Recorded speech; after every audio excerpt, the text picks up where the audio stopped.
Shihab dialysis centre സംഘടിപ്പിച്ച dialysis രോഗികളുടെ ഒത്തുചേരലും പ്രാർത്ഥനാ സദസ്സും ഭക്തിസാന്ദ്രമായി. ഡയാലിസിസ് രോഗികളും ബന്ധുക്കളും ശിഹാബ് ഡയാലിസിസ് സെന്ററിനെ നെഞ്ചേറ്റിയവരും മനം നിറഞ്ഞാണ് മടങ്ങിയത്. ഡയാലിസിസ് രോഗികൾക്കായി കലാപരിപാടികളും അരങ്ങേറി. നൂറുകണക്കിന് കിഡ്നി രോഗികൾക്ക് ആശ്വാസം പകരുന്ന തെന്നിന്ത്യയിലെ ഏറ്റവും വലിയ സൗജന്യ dialysis centre Kondotty Shihab dialysis സെന്ററിലെ രോഗികളുടെയും ബന്ധുക്കളുടെയും ഒത്തുചേരൽ പ്രാർത്ഥന നിർഭരമായി. നിരാലംബരായ കിഡ്നി രോഗികൾക്ക് ജീവിത കഠിനയാത്രയിൽ ആശ്വാസത്തിന്റെ കരസ്പർശം നീട്ടിയ ആയിരങ്ങൾക്കായി കാരുണ്യവാനോട് കണ്ണുനിറച്ച് കരമുയർത്തി അവർ പ്രാർത്ഥിച്ചു. രോഗം കാർന്നു തിന്നതോടെ നിസ്സഹായതയോടെ പകച്ചു നിന്നവരെ കൈപിടിച്ച് താങ്ങായി മാറിയവർക്ക് കാരുണ്യവാനോട് കാവലിനായി രോഗികളടക്കം മനം നിറഞ്ഞാണ് പ്രാർത്ഥിച്ചത്. പ്രാർത്ഥനാ സദസ്സിന് ഉസ്താദ് വലിയുദ്ദീൻ ഫൈസി നേതൃത്വം നൽകി. പടച്ചോനെ, അതുപോലെ തന്നെ ഈ വിശുദ്ധമായ സംരംഭങ്ങൾക്ക് നേതൃത്വം നൽകുന്ന ഇവിടെയുള്ള കമ്മിറ്റി ഭാരവാഹികൾ, ജബ്ബാർ ഹാജി അടക്കമുള്ളവർ, അവരോട് ചേർന്ന് നിന്ന് ഇതിനെ പ്രവർത്തിക്കുന്നതിന്റെ പ്രവർത്തകന്മാർ, ഒരു ഉറുപ്പി ആഗ്രഹിച്ചിട്ടല്ല പടച്ചോനെ, ഒരു ശമ്പളം ഇവർ കൊതിച്ചിട്ടില്ല പടച്ചോനെ.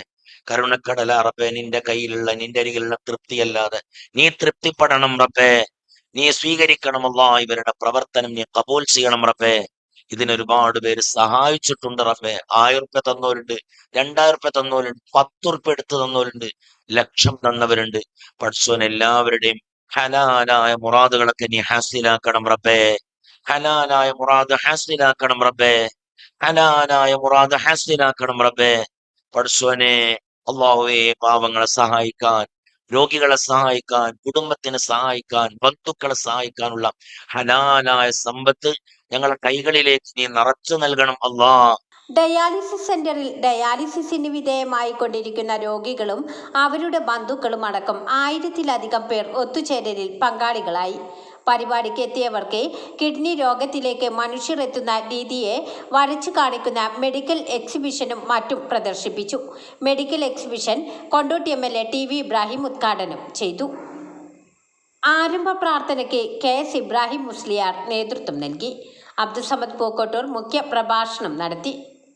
ജീവിതശൈലി രോഗങ്ങൾ വർദ്ധിച്ചുകൊണ്ടിരിക്കുന്ന ഈ കാലഘട്ടത്തിൽ ആളുകൾക്ക് ഏറ്റവും താങ്ങായി നിൽക്കുന്നൊരു സ്ഥാപനമായി കൊണ്ടോട്ടി ഡയാലിസിസ് സെൻ്റർ ഉയർന്നു വരികയാണ്. ഒന്നാമത് ഇതിൻ്റെ നേതൃനിരയിലുള്ള ഡെഡിക്കേറ്റഡായ കുറേ ആളുകൾ വളരെ ശ്രമകരമായ പ്രവർത്തനങ്ങളാണ് ഇതിനുവേണ്ടി നടത്തിക്കൊണ്ടിരിക്കുന്നത്. അതോടൊപ്പം തന്നെ രോഗികളും അവരുടെ ബന്ധുക്കളും അതുപോലെ തന്നെ ഇതിൻ്റെ സപ്പോർട്ട് കമ്മിറ്റിയുമൊക്കെ വളരെ നന്നായി ഈ കാര്യത്തിന് വേണ്ട എല്ലാ സംവിധാനങ്ങൾക്കും സഹകരിക്കുന്നുണ്ട്.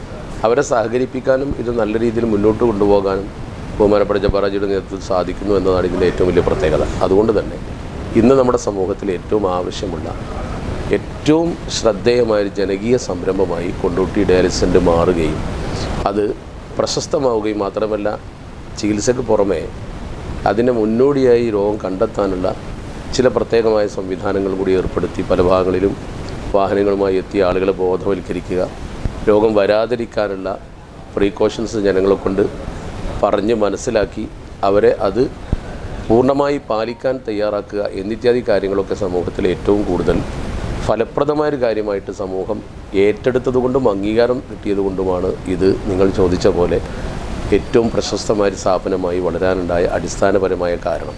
വലിയുദ്ദീൻ ഫൈസി വാഴക്കാട് സമാപന പ്രാർത്ഥനയും അനുഗ്രഹ പ്രഭാഷണവും നടത്തി.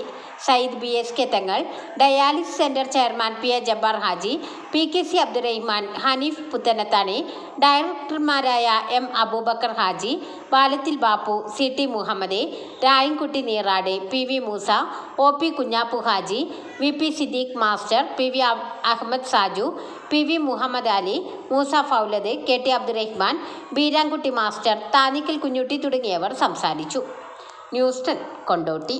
വാർത്തകൾ നേരത്തെ അറിയാൻ ഫേസ്ബുക്ക് പേജ് ലൈക്ക് ചെയ്യൂ, ചാനൽ സബ്സ്ക്രൈബ് ചെയ്യൂ.